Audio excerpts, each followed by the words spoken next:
የተሰጠሽ ሕይወት ከፈጣሪ የተቀበልሽው ስጦታ ነው።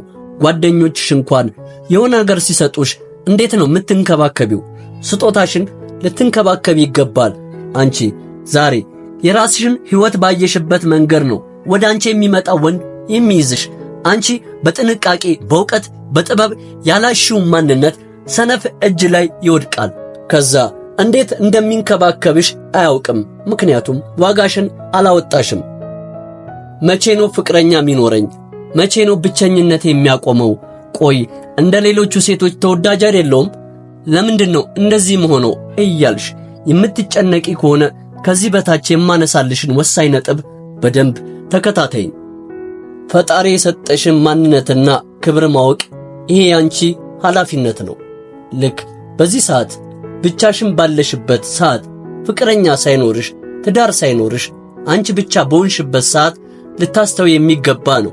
ብዙ ሴቶች ዋጋቸውን ካለማወቃቸው ነው ፈጣሪ የሰጣቸውን ቦታና ማንነት ባለመረዳታቸው በጣም ከነሱ በታች የሆነ እንደውም ሊኖሩለት የሚገባ ነገር ሁሉ የሚጠፋ ትክክል ያልሆነ ወንድ ላይ ሕይወታቸው ይወድቃል። ከዛ በኋላ ግን ይጸጸታሉ። ምን ነው እሺ ባላልኩት? ምን ሆኜ ነው? ብቻዬን ከመሆን ብዬ እኮ ነው። እንዴት ነው ሕይወቴ የሚቀጥለው? ማግባት አልነበረብኝም፣ መውለድ አልነበረብኝም እያሉ በሕይወታቸው የሚያዝኑ ብዙ ሴቶች አሉ። አሁን ያለሽበት የብቸኝነት ሰዓት በጣም ልታከብሩ የሚገባ ሰዓት ነው። ራስሽ ላይ መስራት ያለብሽን የራስሽን ዋጋ መረዳት ያለብሽ ሁሉን እንድታውቂ የሚረዳሽ ጊዜ ነው። ከወንድ ጋር አብረሽ ሆነሽ ፍቅረኛ ይዘሽ ባልሽ ኖሮ ይሄ ልትረጂ አቺም። አሁን ዋጋሽን ማወቅ ትችያለሽ። ከዛ ወደ አንቺ የሚመጡትን ወንዶች መመዘን ትችያለሽ። ይሄኛውማ አይገባኝም፣ ይሄ የማይሰራ ወንድ ነው፣ ሰነፍ ወንድ ነው፣ በእኔ ሕይወት ውስጥ ቦታ የለውም ትያለሽ። የማያከብረኝ ዋጋዬን የማይረዳ ወንድ በፍጹም አልፈቅድም።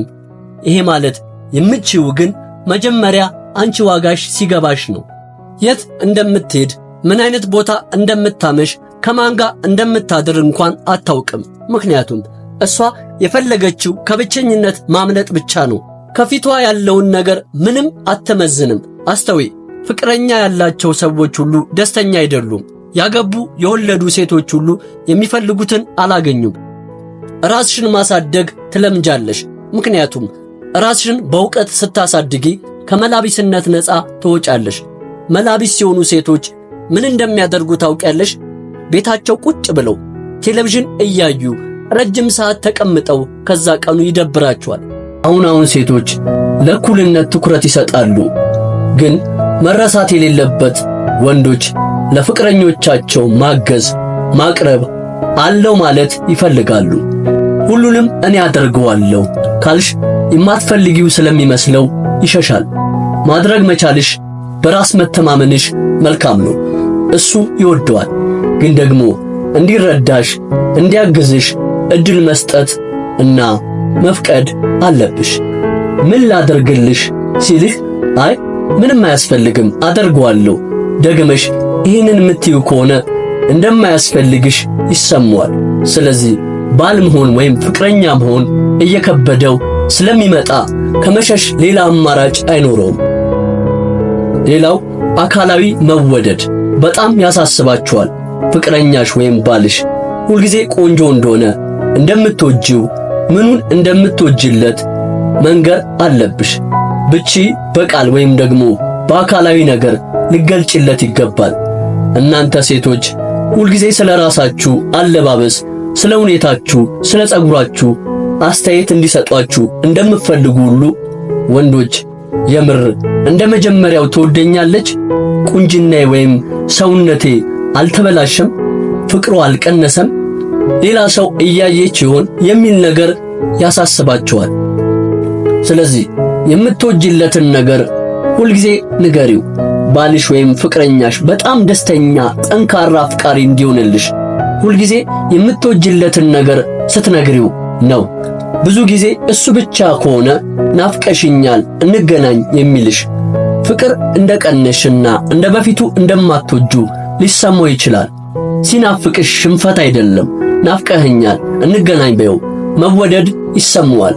በፍቅረኛቸው ወይም በትዳር አጋራቸው ሕይወት ቅድሚያ መሆን ይፈልጋሉ። ነገሮችን ቀድመሽ ስታማክሪው፣ ከመወሰንሽ በፊት ከሱ ጋር ስታወሪ፣ ጓደኞችሽ ከቤተሰቦችሽ ሳታወሪ እሱ እንዲሰማ ምትፈልጊ ከሆነ በጣም ደስተኛ ታደርጊዋለሽ። ወንዶች ቲም መሆን ይፈልጋሉ። ስለ ስራው ሊያማክርሽ ይችላል። ስለ ጓደኞቹ ሊያወራሽ ይፈልጋል። ስለሚወስናቸው ውሳኔዎች እንድትነግሪው፣ እንድታማክሪው፣ ሐሳብ እንድትሰጪው ይፈልጋል። በተለይ ደግሞ አብራችሁ ሆናችሁ እያንዳንዱ የሚያደርገውን ነገር፣ የሚያሳካውን ስኬት፣ እያንዳንዱን ነገር ማወቅ፣ መስማት፣ መጠየቅ ይፈልጋል። ወንዶች ቲም መሆን ይፈልጋሉ። ስለ ስራው ሊያማክርሽ ይችላል። ስለ ጓደኞቹ ሊያወራሽ ይፈልጋል። ስለሚወስናቸው ውሳኔዎች እንድትነግሪው፣ እንድታማክሪው፣ ሐሳብ እንድትሰጪው ይፈልጋል። በተለይ ደግሞ አብረው ሲሰሩ፣ አብረው ነገሮችን የሚያደርጉ የሚያስኬዱ ፍቅረኛሞች በጣም መተሳሰራቸው ይጨምራል። ምክንያቱም ቲም መሆን ከሴቶች ይልቅ ለወንዶች በጣም ትልቅ ዋጋ አለው። በየራሳችሁ ሥራ ላይ ስለወደፊቱ ስለምታቅዱት ነገር፣ ስለ ሕይወታችሁ አብራችሁ እንድታወሩና ፕላን ስታደርጉ በጣም ጠንካራ አፍቃሪ፣ ጠንካራ ባል እንዲሆን ታደርጊዋለሽ። ሁሉም ነገር አንቺ ብቻሽን እንድታደርጊው እሱ ብቻውን እንዲያደርግ አትፍቀጂ። ሌላው የወንዶች የፍቅር ቋንቋ አክብሮት እንደሆነ ስንቶቻችሁ ናችሁ የምታውቁት?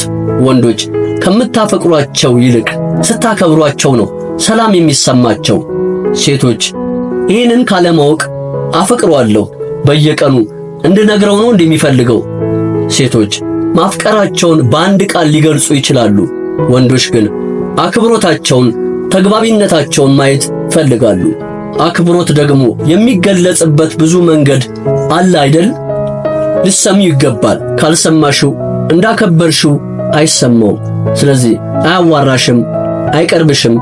ከሌሎች ሰዎች ጋር ቢቀርብ ይመርጣል። ምንም ነገር ሲያዋራሽ ትንሽም ይሁን ትልቅ ቦታ ሰጥተሽ የማሰሚው ከሆነ እንደምትወጂው አይሰማውም፣ ወይም እንደምታከብሪው አይሰማውም። ትንቀኛለች ብሎ ያስባል፣ ወይም ዝቅ አድርጋ ታይኛለች፣ የኔ ንግግር ቦታ አትሰጠውም ብሎ ስለሚያምን ይርቀሻል። በነገራችን ላይ ትሰሚዋለሽ፣ ግን እንደምትሰሚው አይታወቀውም። ነገሮችን ሊያናግርሽ ሊያማክርሽ ሲመጣ ሲፈልግ ስራሽን ትውት አድርገሽ የምታወሪውን ስልክ ዘግተሽ የምታዩን ቴሌቪዥን ዘግተሽ ቁጭ ብለሽ ልታዳምጪው ይገባል። ወንዶች የምክንያትና የውጤት ሰዎች ናቸው። የሆነ ነገር አማክረውሽ የሆነ ነገር ካንቺ መስማት ይፈልጋሉ። እንዲሁም ስሜታቸውን ለመግለጽ ብቻ ብለው አያወሩም። የሚያዋሩሽ የሆነ ነገር ሲፈልጉ ነው። ውድ ቤተሰቦቻችን ለዛሬ የነበረን ዝግጅት በዚህ አብቅቷል። በቀጣይ የተለያዩ አዝናኝ አስተማሪ ፕሮግራሞች መልሰን እስከምንገናኝ ድረስ ለቻናላችን አዲስ ከሆናችሁ ሰብስክራይብ፣ ላይክ እና በምንሰራቸው ፕሮግራሞች ዙሪያ ያላችሁን ሐሳብና አስተያየት በመጻፍ ቤተሰብ ይሁኑን እንላለን። መልካም ቆይታ።